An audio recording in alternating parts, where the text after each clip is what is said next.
trying to find the words to be respectful and so forth, obviously, because every side deserves to have a chance to express themselves, especially in the case of the Watts case. Both sides, the Ruseks, the Watts, and so forth like that, have said their piece, have said their spat, and so forth like that. But Miss Cindy Watts, very questionable. Now, I've seen a lot of hate towards Shanann, Sandy, Senior Frankie, and it goes to say that there's going to be two sides to every story. And there's been a lot of hate towards the Ruseks for God knows what reason. I have no idea. But again, we look into this because there is no remorse. There is no care that the grandchildren are gone or Shanann's gone on the Watts side. And in this video,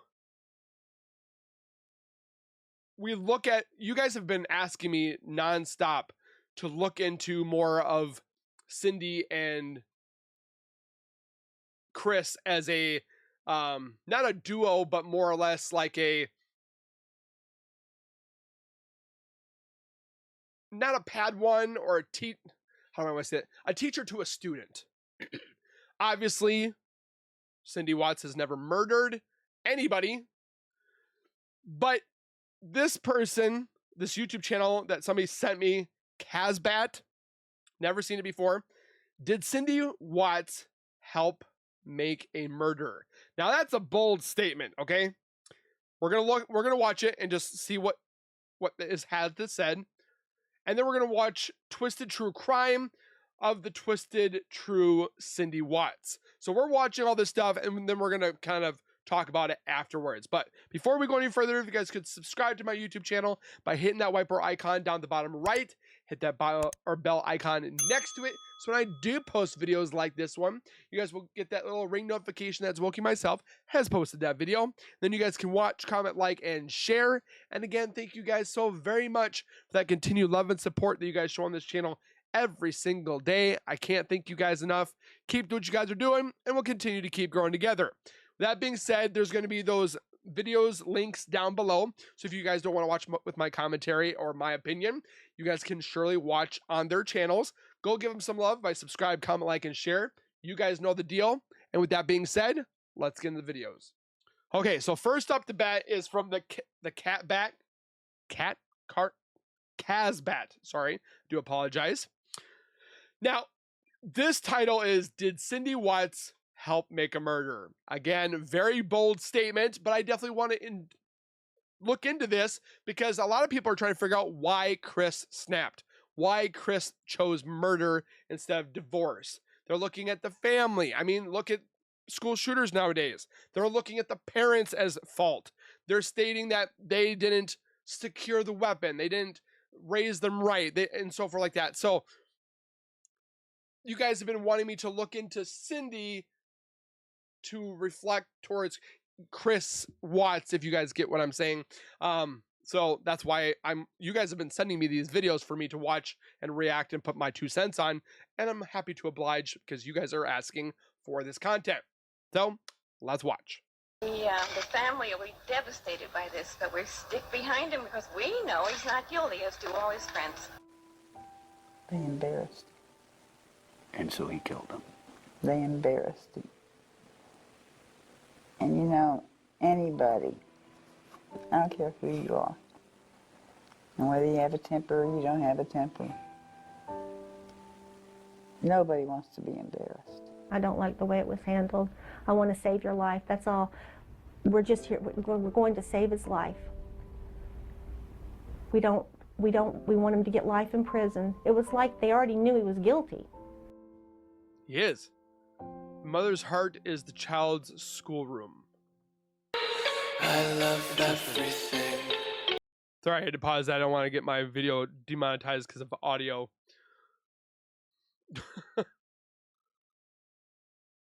Did Cindy Watts help to make a murder? Mothers of Murder. Interesting. The recent Netflix documentary, The Murderer Next Door, has once again highlighted the tragic case of Shanann and her babies, Cece, Bella and little Nico, taken from the world and disposed of in an abhorrent way by Christopher Lee Watts in the early hours of the 13th of August 2018. The documentary highlighted the bashing of the victims in this case, and sadly there has again been a resurgence of this behaviour in the wake of the documentary. I love her accent. Love it. To those of us who were on YouTube at the time and are advocates of victims, it was apparent as the case broke and many months afterwards that this bashing would not go away. We were aware of something not shown in the documentary, and that was a common factor in much of this bashing of shanannwatts, and that was contact by the alleged creators with members of the Watts family. So why go out of your way to blame someone else for their own death? Exactly. Why write a book named All My Broken Pieces, which continued to blame Shanann for what happened? One line being, "My son married a woman that was wrong for him and began to lose himself, and we began to lose him as well." And then to align yourself with notably bad people to pursue the futile task of trying to exonerate a clearly guilty man. Is it because he's a son? Maybe, but I'm not sure that it is. I believe it's about perceived culpability.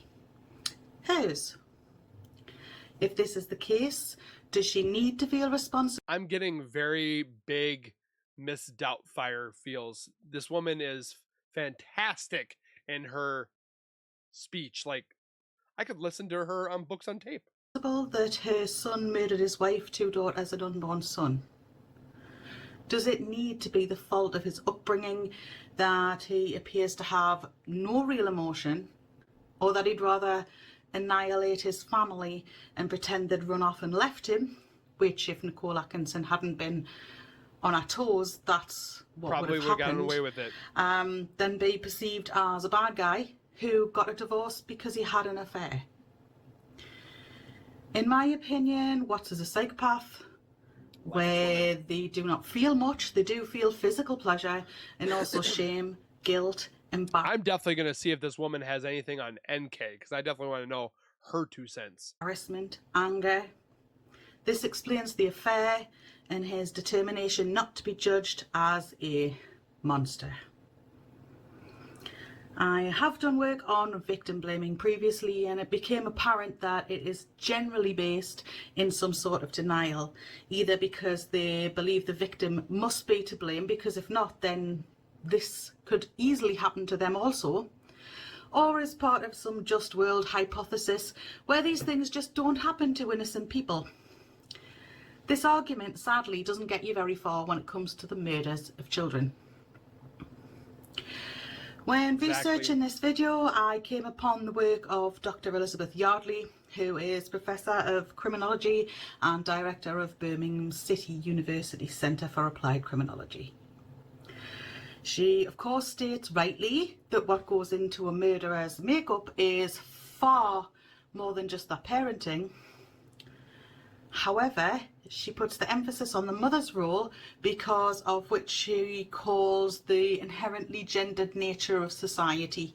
So this is about what we expect from mothers, whether it's realistic or not, that nurturing, ever-loving mother role placed upon us, all mothers, by society. So we're going to look at some of the examples of the 3 kinds of mothers that Dr. Yardley feels are contributors to the making of murderers. We're going to look at some examples of that from historical cases of murderers, and then finally we're going to use this criteria to examine Cindy Watts' possible contribution to what Chris Watts ultimately did. Dang. AntiM Mothers, the abuser. Often victims of trauma themselves, these mothers turn into ruthless aggressors, the same kind of aggressors that they had previously had in their lives. Some examples of this kind of mother are Fred West's mother, who it is claimed actively abused Fred in every way, and yet he still loved and admired her. This abusive behaviour was normalised and carried through to his own home life with Rose West, who was also from an abusive household. and the wrong kind of history was made. Fierce, plump, plain, always wore a very thick leather belt, which she set about her children with relentlessly, as she would always be the one responsible for punishment. Ed Kemper spoke of his long-term abuse from his mother. FBI Special Agent John Douglas, yes, that John Douglas, the killer across the table, Mindhunter John Douglas, said that his mother's verbal abuse was incessant, and she often told Kemper that he was nothing and that he would never amount to anything. So he's angry at Mum, said Douglas, but rather than strike out at Mum at this point, he's going on the hunt. It was the only way he felt he had power. Kemper claims he murdered his mother because he feels his own serial killing will then end. He said every time he murdered a woman, he was emulating the fantasy of killing Mom. And that's when I decided I'm going to murder my mother. I knew a week before she died I was going to kill her. And she went out to a party, she got soused, she came home, went to sleep. I was woken up by that. Came out. I walked up to her bed. She's laying there reading a paperback, as many thousands of nights before. And she said, "Oh, I suppose you're going to want to sit up all night and talk now." For 7 years, she said, I haven't had sex with a man because of you, my murderous son. This is one of our arguments. I cut off her head, and I humiliated her corpse. It's there, you know? A 6 young woman dead because of the way she raises her son and the way her son is raised, the way he grows up. And what's her closing words? I suppose you want to sit up all night and talk. Kemper had previously murdered his paternal grandparents, and while this could have been an attempt on his part to get back into his mother's care, it is important to remember that although mothers can be a factor in a murderer's makeup, final decision to kill was made by Kemper himself. Trace, the Uber mother, you will be a success. Uber mothers are a product of the societal pressures that we put on people to succeed, and they never quite were up to scratch, as it were, and they're determined that their children will not suffer from the perceived disadvantages that they believe they had. They won't let poverty or disadvantage hold their children back. They become mother managers who carefully chart the childhood and adolescence of their children and struggle to keep them on course and also protect them from the outside world and from scrutiny as their behaviour becomes steadily more deviant. Harold Shipman very likely had an Uber mother. They grew up in hard times and she strove to overcome the setbacks that the family have. Harold was very close to Vera, who died from lung cancer when he was just 17 years old. However, before she passed away, she left him with a sense of superiority that meant it was difficult for people to be around him and for him to make friends, leaving him somewhat isolated. He nursed his mum as she died and was reportedly fascinated by how she reacted to the morphine doses he gave her. Harold went on to medical school, as no doubt his mother would have wanted, but it is alleged that the impact of his mother's death was what motivated Harold to go on to kill 250 people with morphine overdoses. Good evening. The Manchester GP, Harold Shipman, is tonight starting 15 life sentences for murder, making him Britain's worst serial killer of modern times. What the fudge?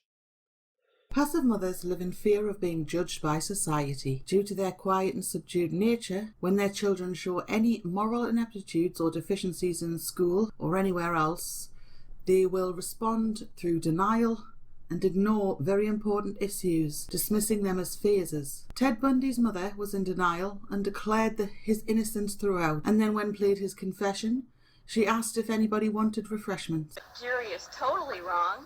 They didn't take enough time. How could you consider all those momentous decisions in 6 hours? It's just impossible. It's wrong. We'll appeal it. It's just... What else can I say?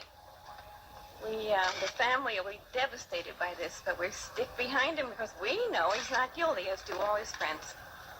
But that's it. Todd Colehep's mother denied his guilt, and when Todd confessed to her, she dismissed this as being because he was embarrassed. And nobody liked to be embarrassed. Well, the people that understand him and know him now just don't understand that Todd could do this. This is not the man they know. I could ask Todd for anything, and he would get it for me. Dennis Nelson's mother has flatly refused to talk about his crimes, and given that Dennis admits to abusing his siblings as a youngster, may have turned a blind eye in the home as well. You can be born with a flaw which you've got to keep under control. If you don't keep it under control, it's your fault.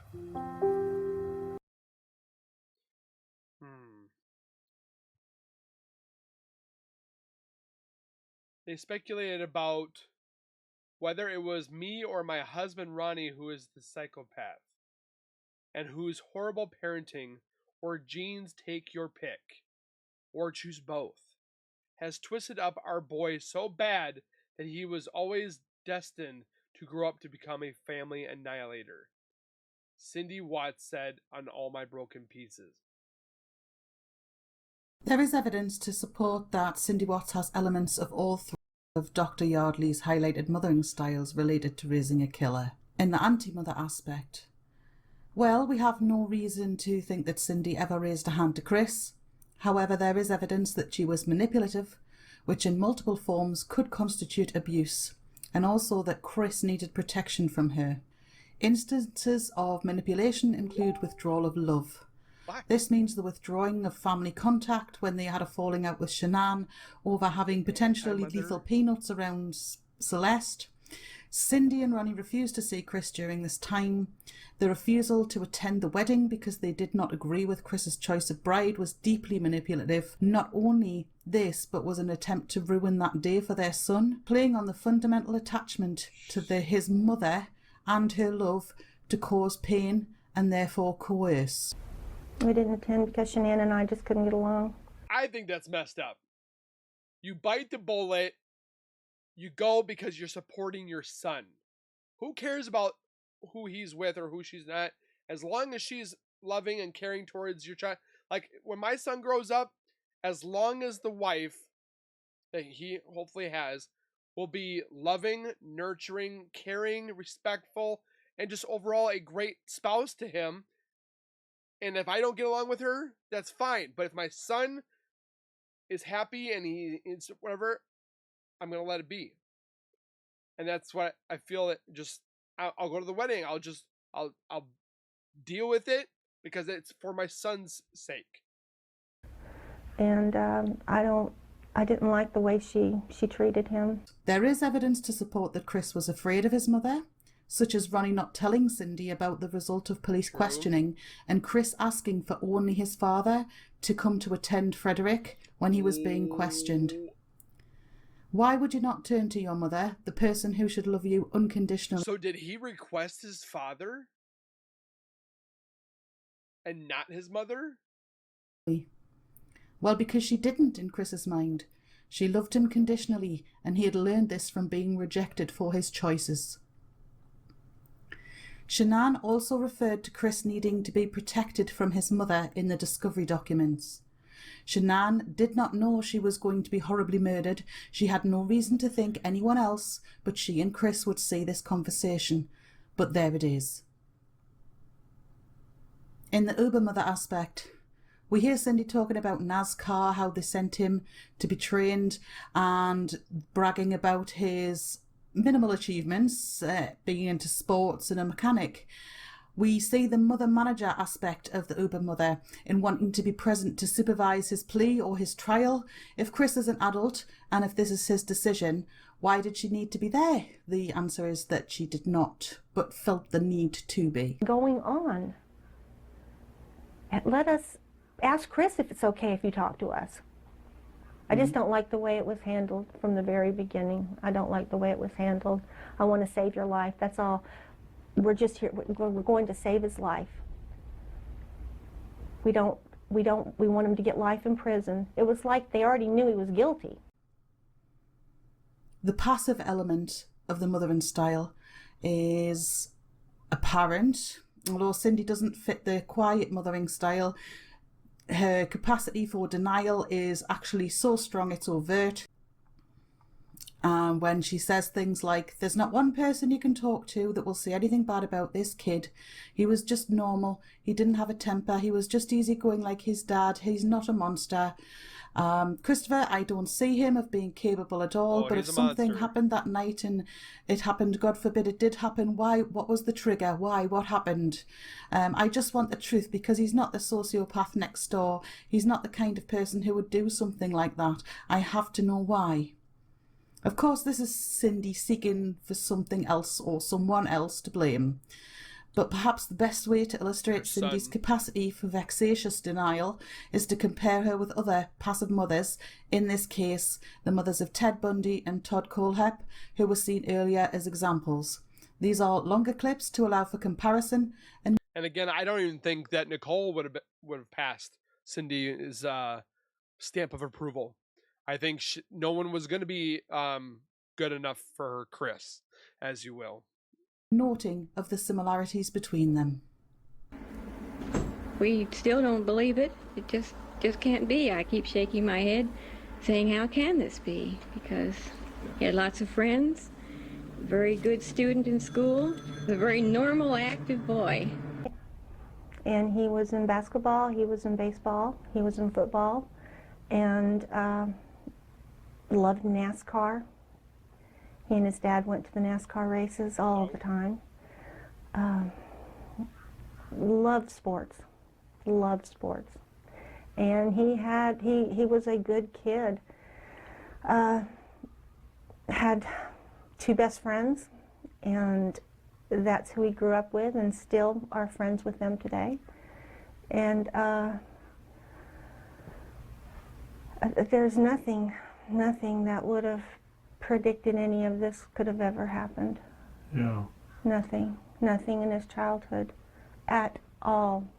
Don't understand that Todd could do this. This is not the man they know.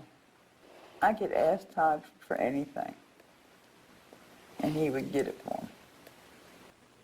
He had everything going for him. But it's not like he went out daily and killed somebody. There was a lot of time between the first ones and then the others. So in conclusion, was Cindy Watts responsible for what Chris Watts did? No, absolutely not. This was Christopher's decision, not hers. The same with Bundy, Kohlhepp, Kemper, Shipman. It was their decision to murder. So does Cindy need to blame herself for that? The coercion and refusal to accept Chris's choices certainly would not have helped, but do I think she knew her son would have that on his mind and then go on to kill? Also, no. What Cindy needs is to be responsible for her own actions, and the actions she has committed to since her son murdered her two grandchildren, her unborn grandson and Shanannwatts. The overt denial, what could only be referred to as spite, and blaming of her own daughter-in-law over social media have not only cast huge doubts over her own character, but arguably make Chris look worse. The recent fuss over the alleged appeal, when paperwork has been filed to utterly prevent that, is an insult to the deep grieving of the Ruzek family, who supported Shanann and Chris on their wedding day, did not seek vengeance on Chris, and are fighting daily battles against false information perpetuated by fools on social media. That's why we tried to Before I bring this video to a close, I'd like to bring us back to this quote. Yeah. Yes, people consider the backgrounds of murderers. It's a commonly used tool in behavioural science. But I don't feel that this comment is a complaint so much as a fear of what people will think of them, that they will judge them for Chris's actions. Truth be told, the majority of people would not judge you for Chris's actions, but they will judge you for your own. I definitely would love to hear you guys' thoughts on that, but we're going to be looking at another side right here, right now. I definitely want to watch this tribute because the pictures are fantastic.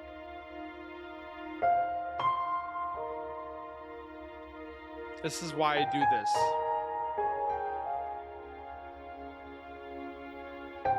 Because they deserve justice.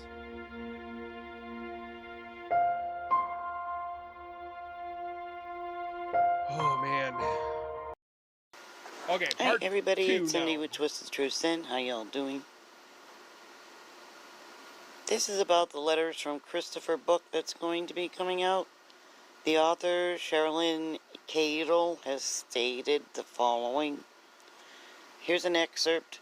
All I could feel now was I was free to be with Nikki. Feelings of my love for her was overcoming me. I felt no remorse. Well, that's the messed up thing, is he thinks he's a God-saved man because he's gone to God. I don't judge anybody that goes to God, but when you sit there and say this, I felt no remorse, I could be free with Nikki now, but I murdered my family and now I want to get out. That does not show that you are refound by God or you are following in God's footsteps. You're using God as a placeholder to show that, oh, I'm great, but now you're just going to be good now? No. you still don't. According to Cadle, the Watts family helped her in the beginning when she started to write the book. They shared stories and photos, but she began to question their motives. It turned into more of a Shanann bashing. Cindy does not believe that Chris killed his daughters. She believes that Cece and Bella were killed by Shanann. No. Absolutely not. Their entire motive has been to clear their son's name. She understands it's very hard to admit when your son could do something so awful, but in the beginning she felt it was out of their pain. But it didn't take long to see they're trying to push the narrative of the book, and when she wouldn't write what they wanted her to write, his mother became very angry with her. Speaking about Chris Watts' childhood, Cindy Watts told me that she always wanted to know his thoughts, that she would question Christopher all the time. What's on your mind? What are you thinking about? She would insist that he tell her. Cindy also felt like he loved his father more than her. That bothers her. He just got along with his father better. Cato claims that Shanann's family declined her invitation. It's messed up. She states they declined to participate in the writing of the book. And she worries that they're going to have to read it instead of, I guess, hearing it from her. She says she doesn't want to hurt them. I want them to know that my intentions are good. I want them to see the book is in total respect of Shanann and the girls and Nico. Unfortunately, they have not wanted to be a part of the book. So I do hate that they have had to read it instead of being told. True. I would, yeah. Included in the book is a letter that Watts wrote to the Ruseks, asking for their forgiveness. They don't have any idea about that letter. I hope that the families can get closure. Maybe people will leave them alone and allow them to grieve in private.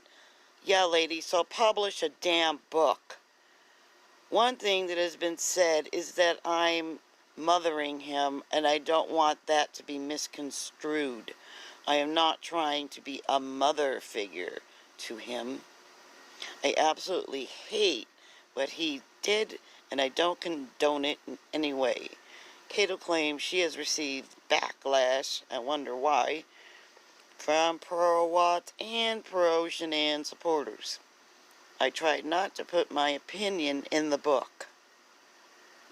I just ask that before people judge it, read it. Watts has not read an advanced copy. She plans to send him a book once it's published. His family has told him the release date. He has told his family that he wishes they would back out of the criticism and social media hate that has gone on and realize that he is very much for the book. Yeah, because people are talking about I believe a part of that is because he wants his family to understand that he's not a bad I think person. he's tired of pretending. I don't think so there, Sherilyn. I really don't. He wants the story out for everyone to know, and maybe it will calm down. Nope. Yeah, right. In one letter in her book, Watts writes to Shanann and his daughters directly. I asked him why he did not say he was sorry. The letter was more about what it was doing to him that they were gone.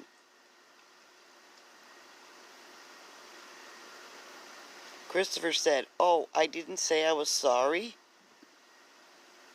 She told him he never said I'm sorry once in any of the letters. She asked, "Are you sorry that you killed them?" Watts stated, "Well, I'm sorry." He told her she could insert his apology into the letters for the book. Cato was unable to reach Kessinger. She doesn't believe Kessinger knows anything about the murders, sure. She wanted him to leave Shanann and the girls, and she wanted it yesterday. Watts claims to still love Kessinger because, you know, she's his soulmate, and he's mesmerized by her. Gross. So I have some questions for Sherilyn and Cato. It wasn't even love, it was lust. Why on earth would you request to be pen pals with him?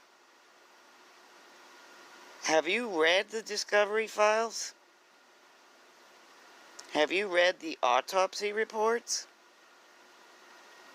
Why would you intrude on the Rusek family's grief about the book? And how on earth could you possibly believe this book will lead to closure? No, I don't. What kind of thinking is that? Let's recap what Watts has previously stated in his police and CBI interviews.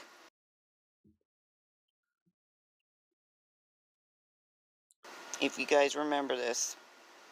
He said his mother and his sister didn't like Shanann. His mother always thought Shanann was hiding something. They felt like Shanann took him away from them and moved him out to Colorado. His mother possibly thought Shanann wasn't good enough. His mother and Shanann never got along after he proposed in 2012. His mother was always the more aggressive one in his parents' marriage. Initially, she believed his dad was having an affair because he could not account for any missing money. His father became addicted to a white powdery substance, possibly cocaine, after he left home. Anyway, love you guys. Talk to you later. This book is going to be really, really disturbing. So with that being said, guys, was a murderer bred? Was he designed to have done this from birth? Was he destined to do this? I don't think you're destined to be a murderer, but again, things could have been prevented for him to become a murderer. Him just snapping, I just feel like there was influence from obviously the Watts family onto Chris growing up. Things definitely do build and change a person's mind and so forth like that. So who knows? I would definitely love to hear your guys' partake on it down in the comments. Don't forget to subscribe and like the video and the links down below. And we'll see you guys all in the next video. So please take care, be safe, keep nerding on, and we'll see you guys next time. Peace.